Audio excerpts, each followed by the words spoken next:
Hey, Olive, Arlo, and Frank.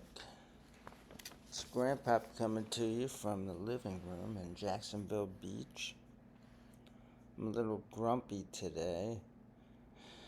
I'm a few hours into a 3-day fast. So, all I'm going to be having for the next 3 days is water. So, that's what I'm drinking now.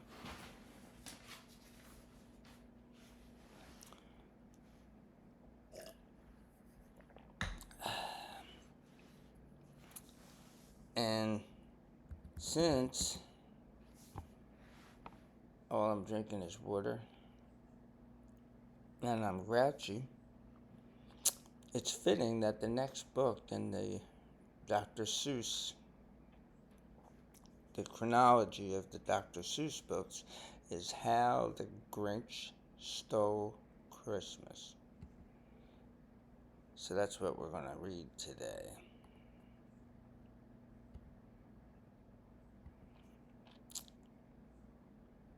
And it came out in 1985, I think it says. So I was 32.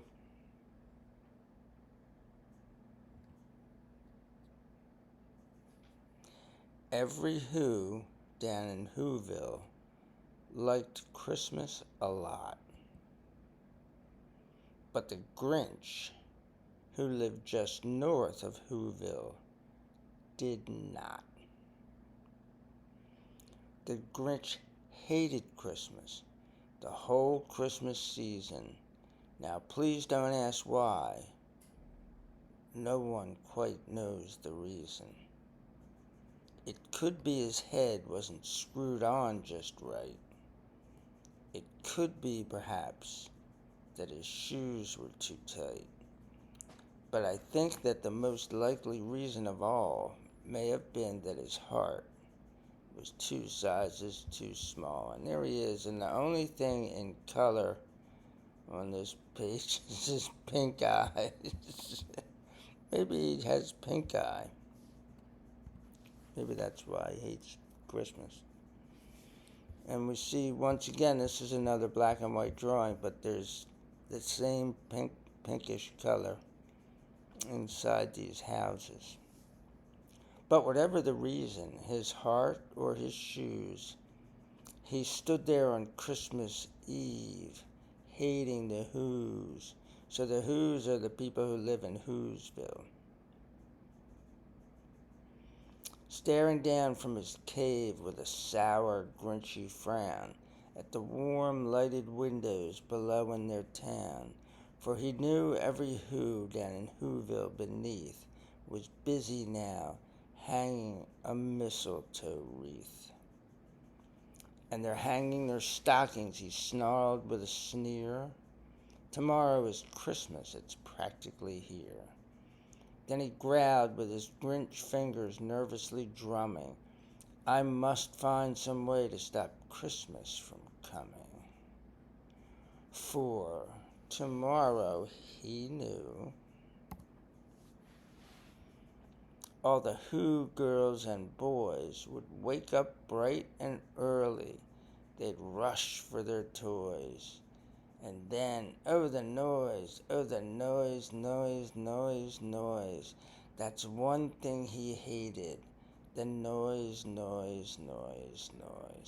And these Whoville kids are making a lot of racket here, you can tell.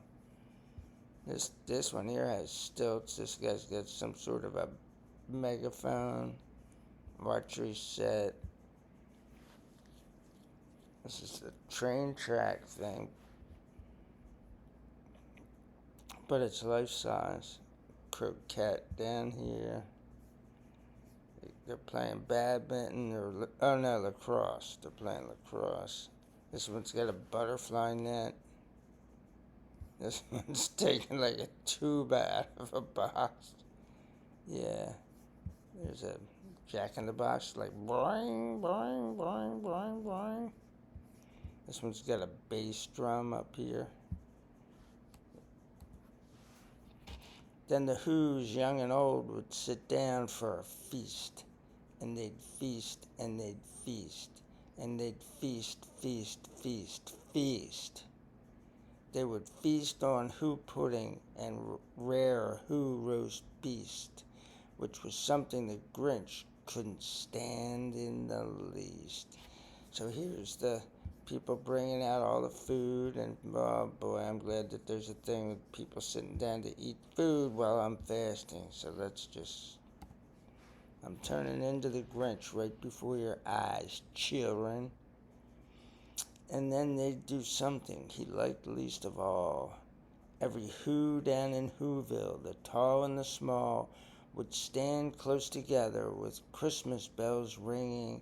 They'd stand hand in hand, and the Who's would start singing.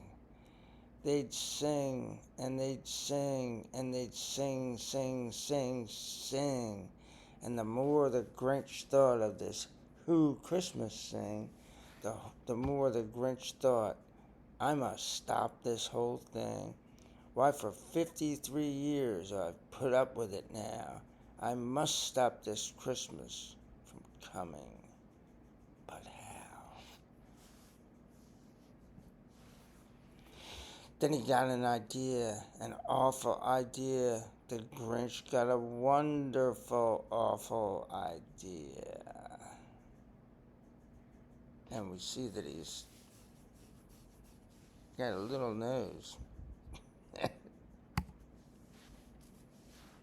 I know just what to do, the Grinch laughed in his throat, and he made a quick Santa Claus hat and a coat, and he chuckled and clucked. What a great Grinchy trick with this coat and this hat. I look just like Saint Nick. All I need is a reindeer. The Grinch looked around, but since reindeer are scarce, there was none to be found. Did that stop the old Grinch? No, the Grinch simply said, if I can't find a reindeer, I'll make one instead. So he called his dog Max, and then he took some red thread and he tied a big horn on the top of his head. So he's making this dog look like a reindeer. Then he loaded some bags and some empty sacks on a ramshackle sleigh, and he hitched up old Max. Then the Grinch said, "Giddy up!" And the sleigh started down towards the homes where the Who's lay a snooze in their town. So they're all asleep. And we see now that there is no red light in there. It's black, because all the lights are out. All their windows were dark. Quiet snow filled the air. All the Who's were all dreaming sweet dreams without care. When he came to the first little house on the square, "This is stop number 1, the old Grinchy Claus hissed, and he climbed to the roof, empty bags in his fist." The dog doesn't look happy at all. The dog's like, oh, man.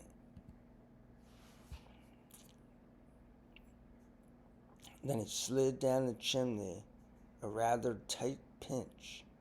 But if Santa could do it, then so could the Grinch. He got stuck only once, for a moment or two. Then he stuck his head out of the fireplace flue. And that's what that's called, the flue, up in here where the chimney goes up. Where the little Who stockings all hung in a row. These stockings, he grinned, are the first thing to go. So here's all these little Who kids asleep in their bed. 2, 3, 4, 5 in one bed. And everybody's name was Who. Uncle Who, Annie Who, This is from JoJo, and this is the Who Express.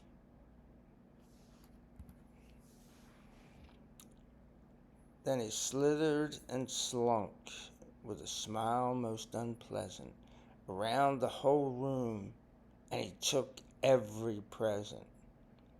Pop guns and bicycles, roller skates, drums, checkerboards, tricycles, popcorn, and plums, and he stuffed them in bags. Then the Grinch very nimbly stuffed all the bags one by one up the chimbley. So it's really chimney, and it's funny that he says this, up the chimbley. In my neighborhood, there were people that called it the chimney, up the chimney.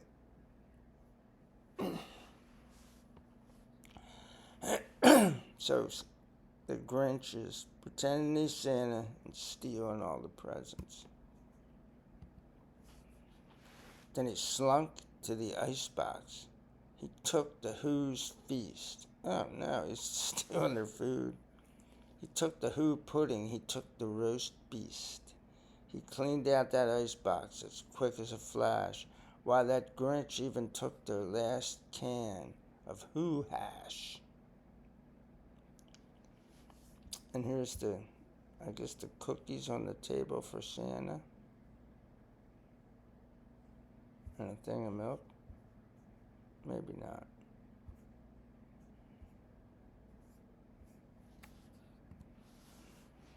Then he stuffed all the food up the chimney with glee. And now, grinned the Grinch, I will stuff up the tree. He's even taken their tree. And the Grinch grabbed the tree, and he started to shove, when he heard a small sound like the coo of a dove. Oh, look at this. The littlest Who baby is there.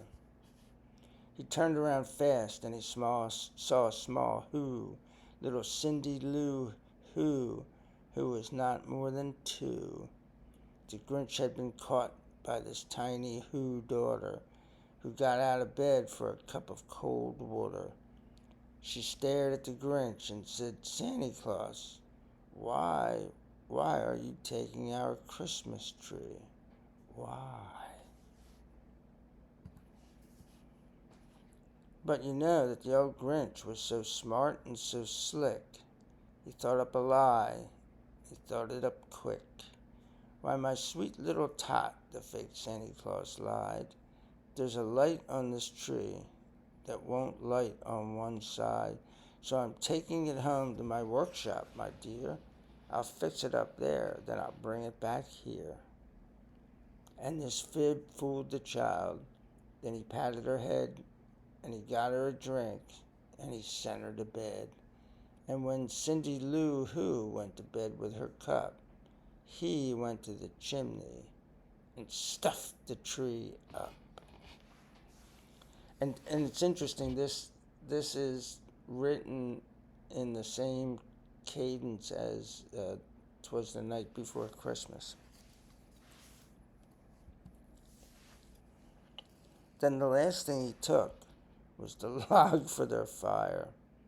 Then he went up the chimney himself, the old liar. On their walls he left nothing but hooks and some wire. And the one speck of food that he left in the house was a crumb that was even too small for a mouse. And like in that other one, it's not a creature was stirring, not even a mouse. Oh, excuse me. Then he did the same thing to the other Who's houses, leaving crumbs much too small for the other Who's mouses. It was dawn, all the Who's still abed, all the Who's still a snooze, when he packed up his sled, packed it up with their presents, the ribbons, the wrappings, the tags and the tinsel, the trimmings, the trappings. Yeah, he's taking everything. 3,000 feet up the side of Mount Crumpet, he rode with his load to the tip-top to dump it. Pooh-pooh to the whoos, he was grinchiously humming. They're finding out now that no Christmas is coming. They're just waking up. I know just what they'll do. Their mouths will hang open a minute or two. Then the whoos down in Whoville will all cry boo-hoo.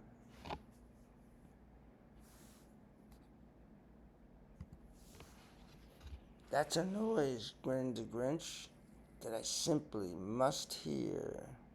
So he paused, and the Grinch put his hand to his ear, and he did hear a sound rising over the snow. It started in low, then it started to grow. I wonder what that sound is.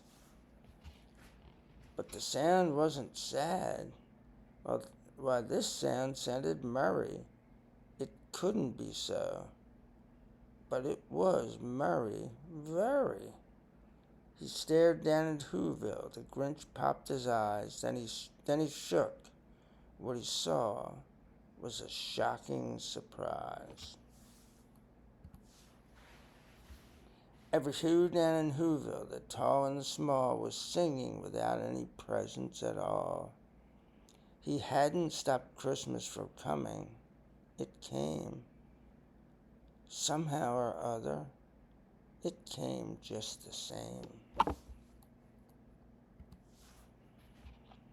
And the Grinch, with his Grinch feet ice cold in the snow, stood puzzling and puzzling. How could it be so? It came without ribbons. It came without tags. It came without packages, boxes, or bags. And he puzzled 3 hours till his puzzler was sore. Then the Grinch thought of something he hadn't before. Maybe Christmas, he thought, doesn't come from a store. Maybe Christmas, perhaps, means a little bit more. And what happened then? Well, in Whoville, they say that the Grinch's small heart grew 3 sizes that day. And the minute his heart didn't feel quite so tight, he whizzed with his load through the bright morning light, and he brought back the toys and the food for the feast. And he himself, the Grinch, carved the roast beast. There he is sitting there with some Who children.